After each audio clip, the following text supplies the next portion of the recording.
Hello and welcome to Between the Lines. On this show, you will hear about and from lesser-known Canadian authors and writers who, for whatever reason, have remained under the radar of traditional publishers and publishing houses. If it has something to do with writing or the writing process, you are going to hear a discussion about it here. I'm your host, Randy Lacey, and I encourage you to grab your bevy of choice, get comfy, and get ready to go between the lines.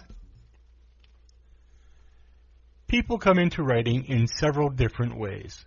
For some, it was the teacher at school handing out a writing assignment.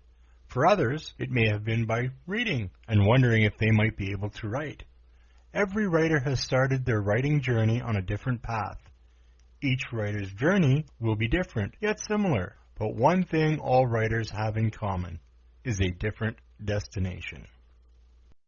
On this episode, I will be speaking with Calgary, Alberta's own Elizabeth Whitton, the author of Houses of the Old Blood, a YA contemporary fantasy novel. Hello, Elizabeth, and welcome to Between the Lines. Hi, Randy. I'm really happy to be here. It's funny. It was really great to actually meet you.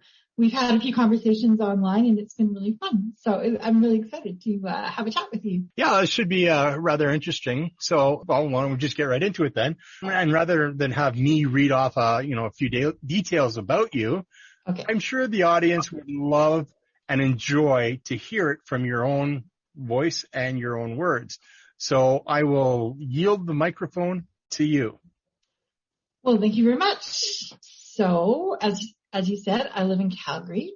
So I live in Calgary with my husband and my daughter. And I also have a son here who's married. And they're expecting their first baby. So that's some excitement coming up in my near future. I've lived in Calgary probably maybe 15 years. It's kind of like, I feel like Halley's Comet. My hometown is actually Grand Prairie, Alberta. And then we moved here for 12 years. And then we moved back home for a few years. And then we came back to Calgary. So we just decided, okay, Calgary's where we're meant to be. So this is where we sort of stayed. And it's a great place.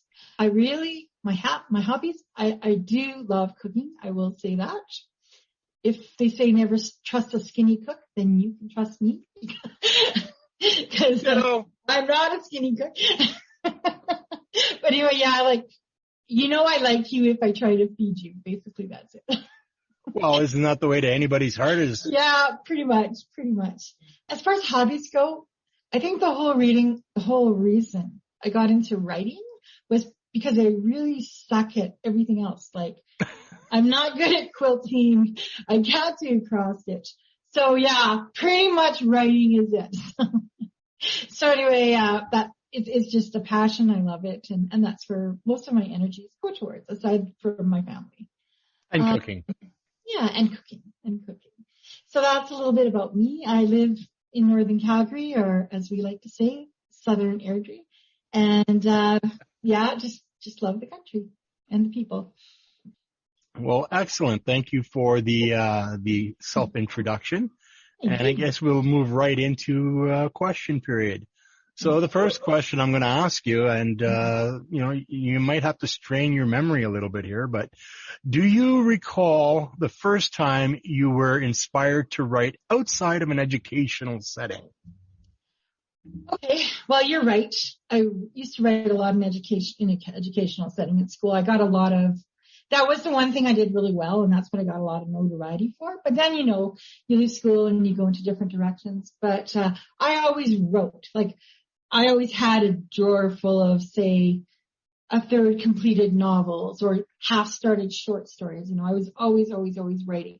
But it was just never anything I took seriously.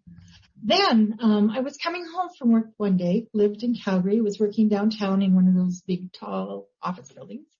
And I was coming back home on the bus, and that's usually quite, after work, it's kind of a dusty, tired ride in the city, and everybody's pretty quiet. And there's this guy looking at me, and I was thinking, that's weird. And then I thought, oh, what if that guy had gold eyes? And then I thought, what if I got off the bus and he followed me? So then he turned away and didn't look at me. I doubt he was even looking at me.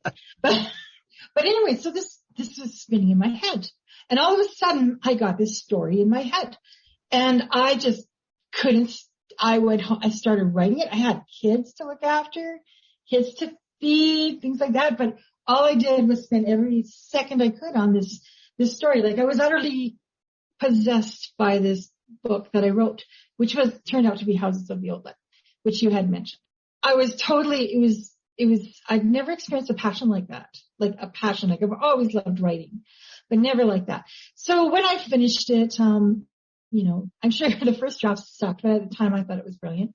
But that was the start of my serious foray into writing. And basically that book, like I persevered with that book. I rewrote that book. Because I just had this sort of love and passion for it and really kind of got me into my writing career. And from there sprung all things. I went to When Words Collide. I joined writing communities in town. I got into critique groups. My writing improved. And then finally I was ready, that book was ready to be published. So that was kind of where I became serious about writing. Since then I've written We'll get into that a little bit later. Later, sure. Go for it. Don't get ahead of the interviewer. Yeah. You're fired. No, I'm kidding. Damn it. Oh, sorry, darn it. And I don't even look like, I'm not even going to mention his name because that'll get people mad too. What is your philosophy on writer's block? Oh, that is a great question. That's why I asked. There you go. That's why you're good at your job. That I used to have this kind of feeling about writer's block because I was always really passionate about my writing. Generally, the hard part about my writing was finding time to do it. So anytime, I'd get down and start writing it because, I had a family, looking after the family and all that kind of stuff. There's not that much time in your day if you're working that you can get to it. But anyway, I thought, that writer's block, it's kind of like a thing. People, it's just discipline. It's just self-discipline. If you're, you just need to sit down and write. That's what you need to do. Well, I finished House of the Blood. Lots of good things happened with that book. We'll get into later. My son got married. A whole bunch of things happened. And, so I won an important award, which was great. But, after that, I sat down. It was huge. It was a huge emotional things, many things going on in my life. I sat down and I had the mother of all writer blocks. It just hit me. I couldn't write a thing. It was the scariest, probably one of the scariest times of my life. How I dealt with that was, I just took some time off because basically I was burnt out. And I have a really cool friend. She's a neurosurgeon, which is always nice when you have a problematic brain. But anyway, she wrote a book and basically you have to refill your creativity well. You can't just make demands on it and pull on it. You have to take time. You have to take time to go for walks. You have to take time to read other books. You have to also realize that the energy you're writing, that creativity, it's not always an infinite source. It has to be replenished. So that was a really good thing I learned from her.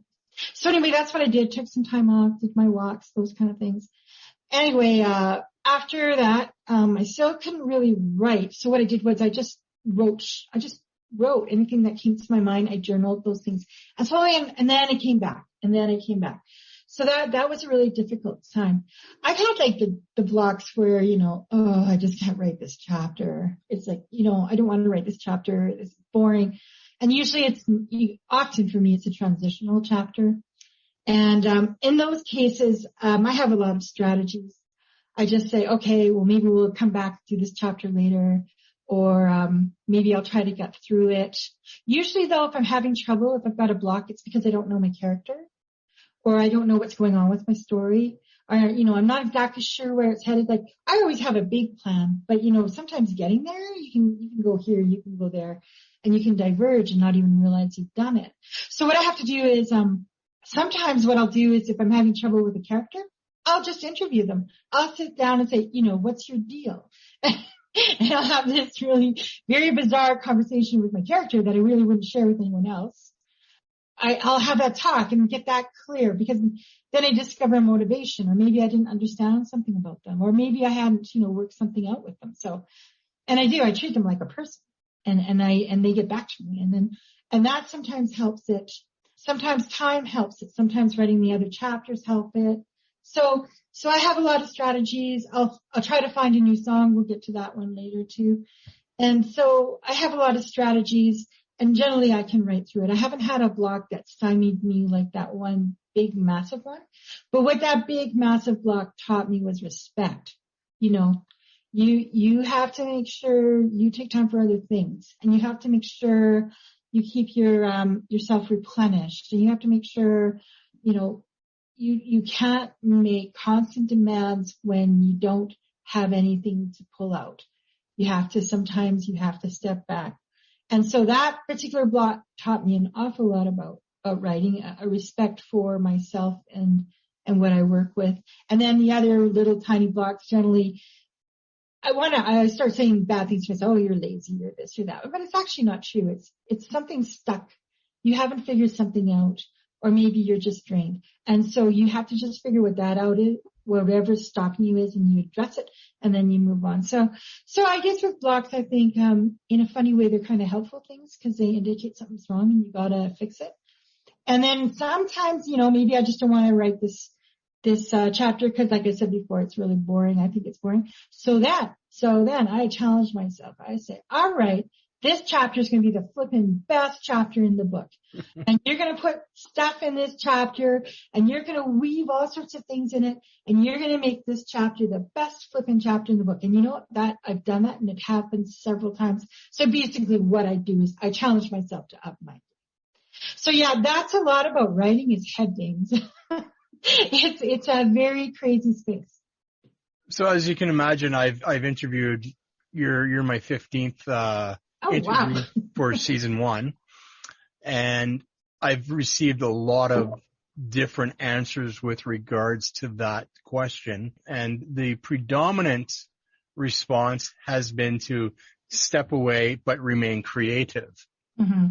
And others, you know, there's been various other responses, but the reason for the block, you've pretty much touched the same aspects as everybody else. Mm-hmm. Continuing it, your approach has been a little bit different, but I think in general, and I hate to speak in general terms because we're all so different, but there is a commonality with everyone. I've had one person who said they've never had writer's block. I personally don't get writer's block. I write until there's nothing left to write, and then I walk away. And then I come back, and if there's something, I continue. If not, I go on to something else. Mm-hmm. So it's interesting. I like to hear how other people respond and or deal with or, you know, get beyond it. I would say to people, because I heard one guy said, there's no such thing as writer block. It's just lazy writers. Mm-hmm. No, I don't think that's what it is. I think use your writer's block as a way that it's telling you something that you need to address, and then find a creative way to solve it. I would never use it to beat myself up. No, and you shouldn't say that. Yeah. But there's, you know, people being what they are, they do. Yeah, they do, yeah. And no, don't do that. Just find a way around it or attack it from a different angle or whatever, or just rest. But yeah, don't ever get to that negative game because I don't think that does anything for anyone's writing. This next question is probably one of my favorite questions to ask because it can there's so many different answers. Do you have any rituals or superstitious things you do before starting a writing project or after completing one? Oh, you know, I do rituals. I wish I had a cooler answer to this question because I could see it would be fun. I burn a candle. It's starting. So yes, this isn't going to be kind of any exciting kind of spiritual thing, or it's just basic common sense. But I give myself a start date. You can be going to start a project for years. Every time you give yourself, I'll start the project when this is done. Or I'll start the project when I finish my basement, or I'll start the project, you know, after these people come visit me. All of a sudden, 2 or 3 years have passed. You haven't started your project. So it's really important for me. I set a date, and then no matter what, unless, you know, barring catastrophe, I start on that date, and I make a commitment to that date. And that's when I start it, no matter what I finish, no matter what I haven't finished. So, and then my starting ritual, it's going to bleed into one of our other questions, but generally it starts with a playlist. Like I try to get the songs that will get me in the mood for this particular piece. And a lot of books are very different. Their moods are different. Their colors are different. Their settings are different. So I try to find the music that adds to that. So, and we'll get onto that later. So that's kind of, I make sure everything is completely clear in my work area. Any detriments from the previous project is gone. Anything to do with anything else except what I'm going to be working on is gone. And what I'm working on is what I focus on. That's just kind of my little ritual as far as starting. Ending a project, again, it's not super exciting, but I clean up.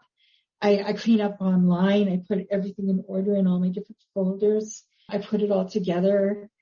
Sometimes I'll delete the playlist. Sometimes I won't. Then I'll take a few days just to finish off things I put off, like my household tasks, this and that.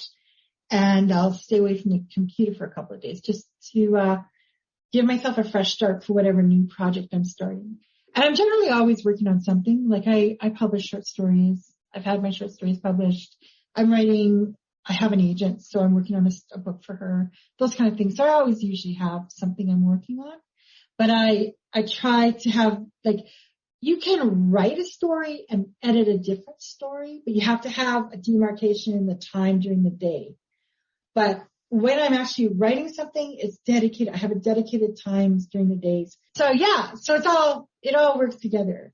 When I came up with this question, I had something specific in mind, and nobody's gone there yet, so that's fine. But have you seen the movie Misery? I haven't. I know about. So it's based on a Stephen King story about an author who goes out to the country to finish his book. And then, some crazy fan is obsessed with him. And anyway, but when he finishes a book, he has a glass of champagne and a cigarette. And the cigarette is the only time he ever smokes is when he finishes his book. So that's kind of what I was going for, but I've heard some interesting responses. I think I'm going to make up an interesting response because that's a very cool question. And I really, as writers, we give ourselves lies because we're making up lies all the time, right? Well, we have to make ourselves unique in a way. Don't we? We have to make ourselves unique in a way. I love smoking. Like, if I did that, though, I wouldn't stop at one smoking. I don't smoke now, but I used to smoke when I was young. But yeah, drink sounds good. That sounds really good. That's a very cool answer. Yeah, I'm going to think about that question. I might have something better to say the next time I'm asked. Well, write it down so you don't forget. That's the thing about writers. We like telling stories, right? Oh, well, that's what we are. That's what we are. Sometimes I think we're liars. We're liars and we're thieves. Well, yeah, we're professional liars. Yeah, and thieves. We'll steal, like we see something really cool, we'll steal it. We make up stories and we embellish. So yeah. Next question, and this fits right in. What is your writing goal? My writing goal, I have daily goals, I have weekly goals, I have monthly goals. My overall goal, I want to be a hybrid author who's traditionally published and also self-published because I think it's the best path to success. I've done both. And what I like about the publishing it yourself is you have a lot of control. And if you're traditionally published, you kind of have to listen to the editor, which is fine. But, they might take you in a different direction. Sometimes, there'll be a little talk about certain things that you've written and stuff like that. Kind of you work together, but there's a lot. It's a really, I really just want to keep going on that thing. My hope is, I'm doing this because I hope I can eventually get a wide readership because I think it would be really cool if people did read my books and enjoyed them. I would really love that a lot. And so that's kind of my goals. I kind of have yearly goals where I try to get, I want to publish one of my Houses of the Old Blood books. That's a series as well as a book. I want to publish a certain number of short stories. I want to write another book and then hopefully get my, and that would be one for my agent to go out and hopefully take it to the world and find a place for it. So I do have a lot of sort of irons in the fire. And then probably for me challenging my one goal that's affiliated, it's not even close to writing. That's always my most challenging goal, is to like master this social media. Cause, I love certain aspects of it, but to turn it into something that's sort of a platform for your writing, that's the challenge for me that I really want to master. So that's kind of what I'm into right now. I want to write an adult series in speculative fiction.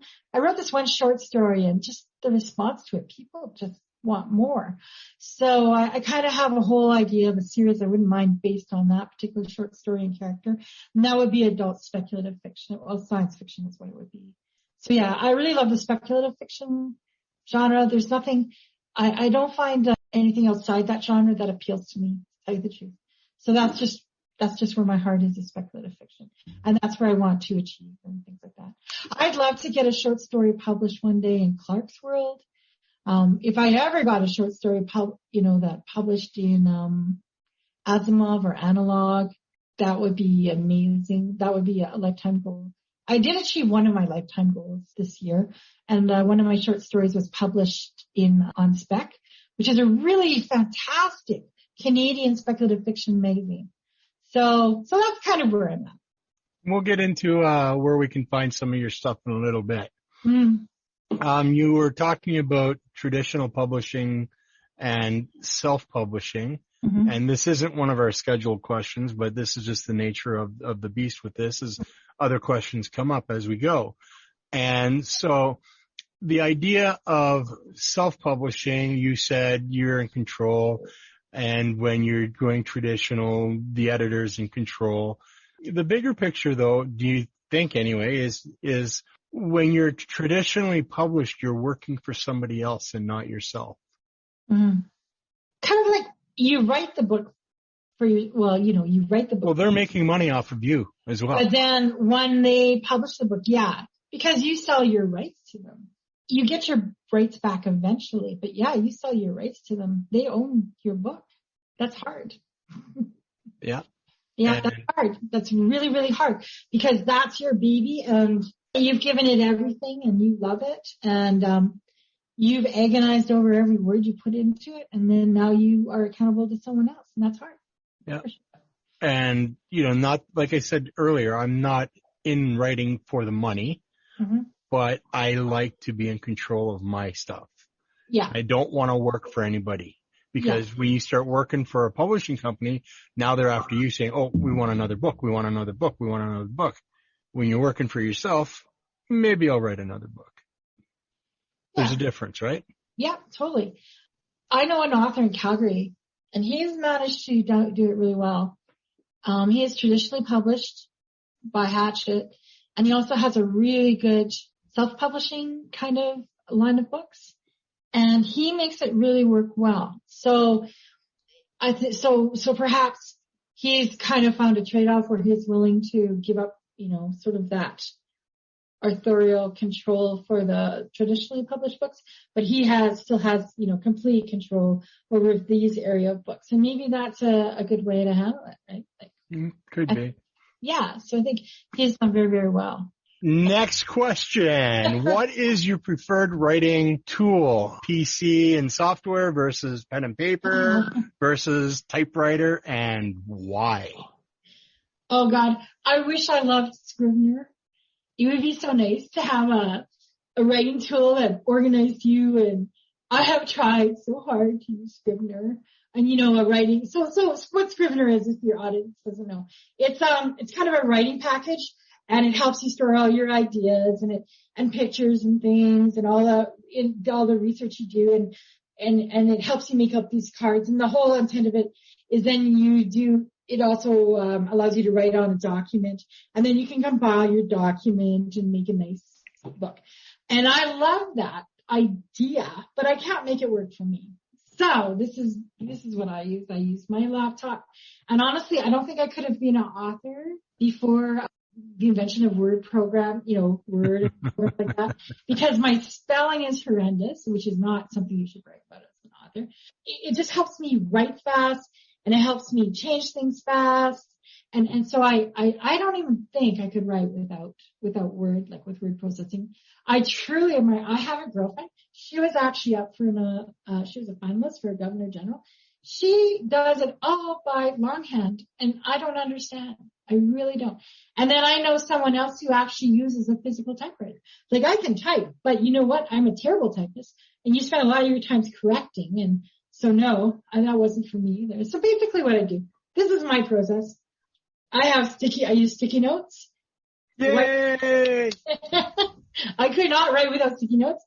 When I'm outlining a story, I take a weekend off. So I use whiteboards, I use sticky notes, I use Excel spreadsheets to do my outlining, and then I write it on a Word doc. So that's how I do it. And that's what works for me. And I wish I could use Scrivener, because I think it would keep you really organized. All right, so let's get back to you. So next question then. When you write, do you prefer silence, or do you have something playing in the background? And if so, what is it? Well, music is very important to my writing process. I use it a lot. Music is one of my primary tools to get myself in a mood, or to adjust the pace that I'm writing at. What else would I say? To sort of even get a fix on a character.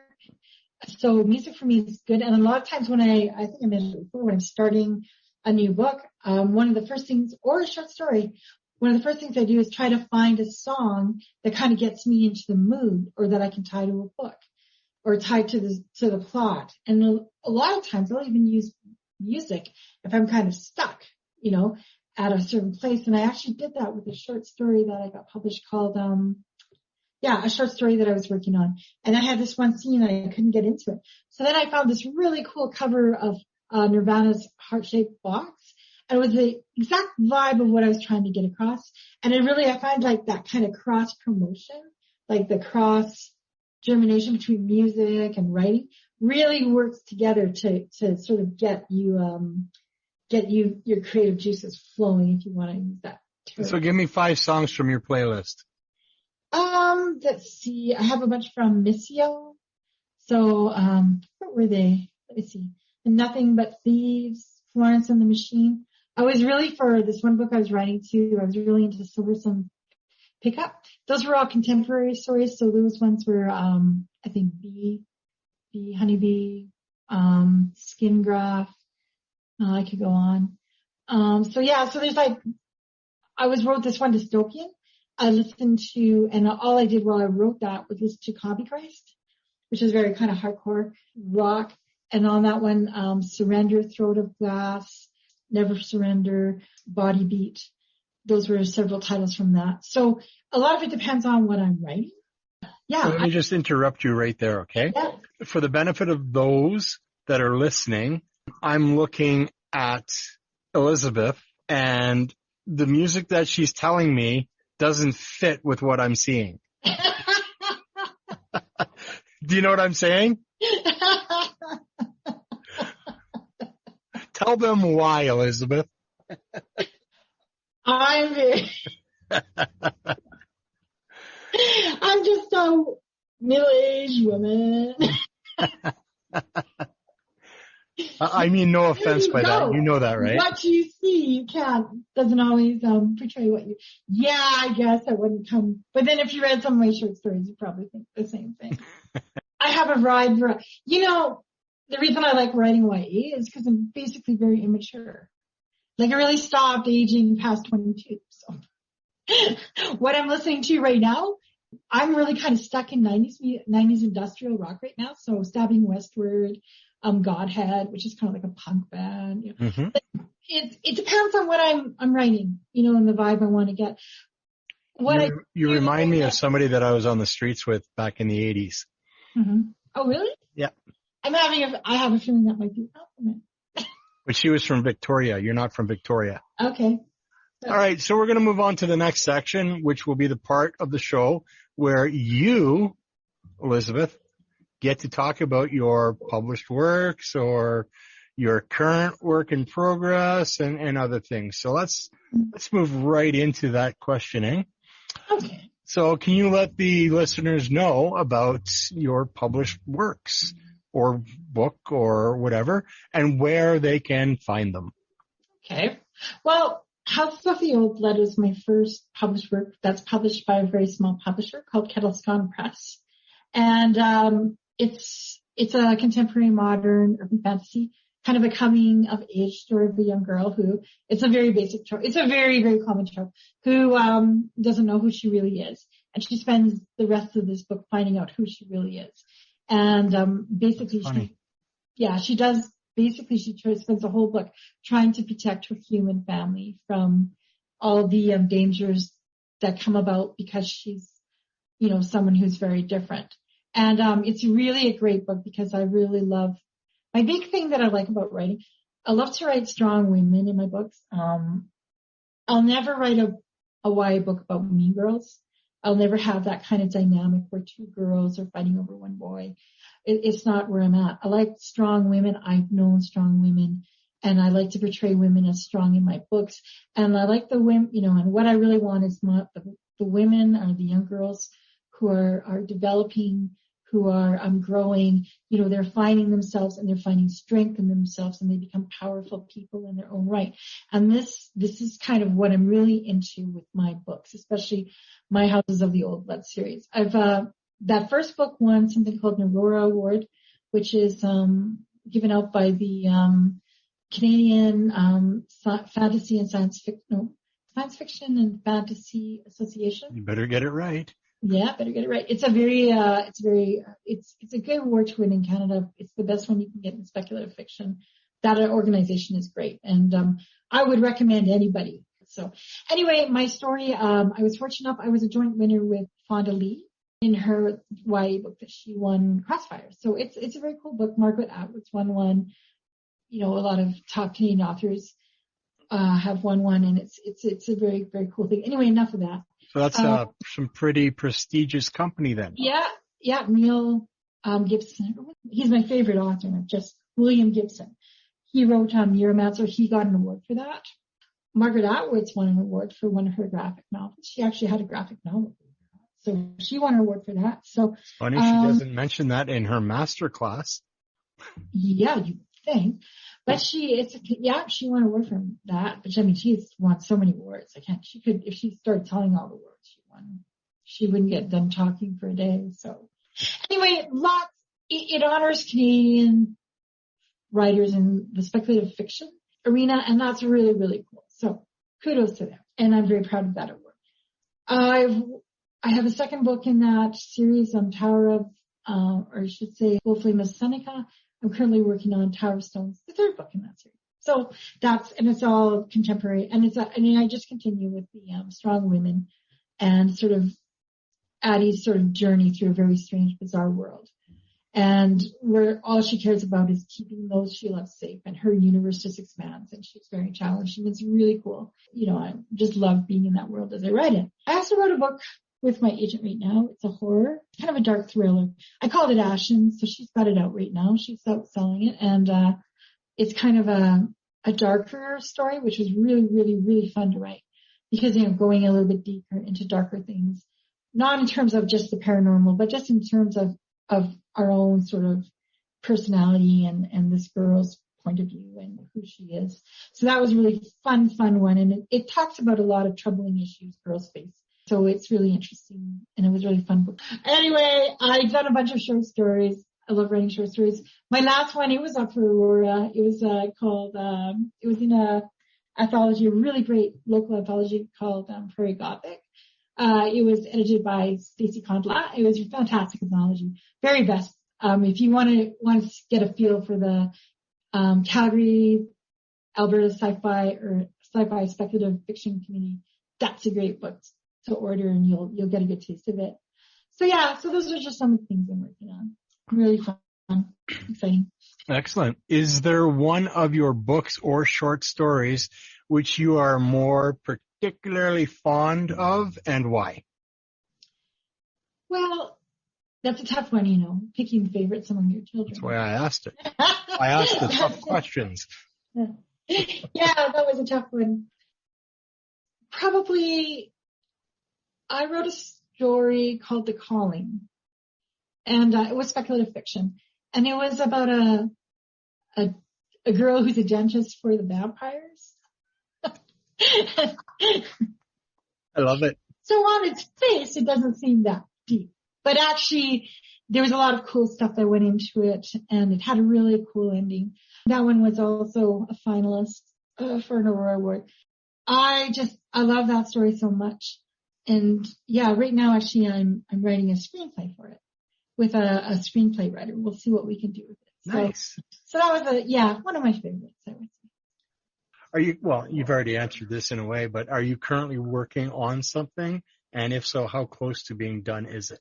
Oh, I'm almost finished writing the third book in my series, my Houses of the Old Blood series called Tower of Stones. Mm-hmm. And I'm also concurrently working on a short story, which is very different. It's about basically it's a sci-fi noir, so it's about detectives in space. So yeah, a lot of diversity in my writing, which is why I love science fiction. I write YA, but I also write adult fiction. I'm probably going to be my YA is under my pen name, which is Elizabeth Whitton. My adult fiction, it's it can get graphic and darker or whatever, not appropriate for a children's audience. So that one I'll probably be doing more under my my true name. I like Elizabeth Whitton. It's got a lot of connection to me with my family. I feel it's just a side of me. It's kind of cool when you have a pen name. It's also cool and a little bit disconcerting, but there's a certain freedom with a pen name. So here's the most important question out of it all. Okay, Elizabeth? Mm-hmm. Okay. How and where can the listeners find you on the web? Oh, okay. I'm primarily on Amazon. So, and if you want to buy my books or you can bookstores everywhere. You can find out about Elizabeth Whitton at www.elizabethwhitton.com. And that's spelled Whitton. Correct. So that's where you can find me. And then, of course, I have Twitter accounts, and they're all on my website. Links to my Twitter account, my Facebook account. So your main Elizabeth Whitton. Just go to Elizabeth Whitton. Okay. And it's all there. Yeah. Wonderful. Elizabeth, this has been, I don't know what to say this has been, but it's been interesting. It's been fun. And it's certainly been educational for me.